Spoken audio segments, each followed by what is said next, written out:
என்னன்னே தெரியாத ஒரு துறை இது. சின்ன வயசுலேருந்து இதுக்கு பயிற்சி எடுத்திருந்தா பரவாயில்ல. படித்தது என்னமோ இன்ஜினியரிங் படித்தேன், அது ஒழுங்காக படிக்கலை.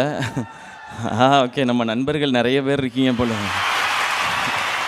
வருஷம்தான் மாறுது, இன்ஜினியர்ஸோ மாறவே இல்லைன்னு நினைக்கிறேன். எதுக்கு படிக்கிறோன்னு தெரியாமல் படிச்சுக்கிட்டே இருக்கோம். அதுக்கப்புறம் எம்பிஏ படித்தேன். அது எதுக்காக படித்தேன்னா, இன்ஜினியரிங்கில் கொஞ்சம் அரியர் இருந்தது. எம்பிஏ 2 வருஷம் படிச்சுட்டா அதை முடிக்கிறதுக்குள்ளே இதை கிளியர் பண்ணிவிட்டு எஸ்கேப் ஆகிடலாம் அப்படின்னு சொல்லி தான் எம்பிஏக்கு சேர்ந்தேன். அதுக்குள்ளே நடந்தது தான் விஜய் டிவின்றது. ஸோ என்னன்னே தெரியாத ஒரு துறைக்குள்ளே நுழையும் போது எல்லாமே புதுசாக தான் இருக்கும். அப்படியே இது என்னது, இது என்ன, இங்கே என்ன பண்ணணும், ஏது பண்ணணும், இது தெரிகிறதுக்குள்ளே கடகடன்னு படங்களும் பண்ணிட்டோம். ஸோ ஒவ்வொரு முறை ஒரு வெற்றி வரும்பொழுது இதை கரெக்டாக தக்க வச்சுக்கணும். ஏன்னா ஒரு வெற்றிங்கிறது நம்ம மட்டுமே பண்ணிடுறதில்ல, நிறைய பேர் சேர்ந்து நிறைய ஆடியன்ஸை நம்ம சந்தோஷப்படுத்தி கிடைக்கிறது தான் அது. ஸோ அவ்வளோ பேரையும் திருப்பி திருப்திப்படுத்துறதுங்கிறது ரொம்ப சவாலான விஷயம் அது. ஸோ அந்த பயம் எப்போவுமே இருக்கும்.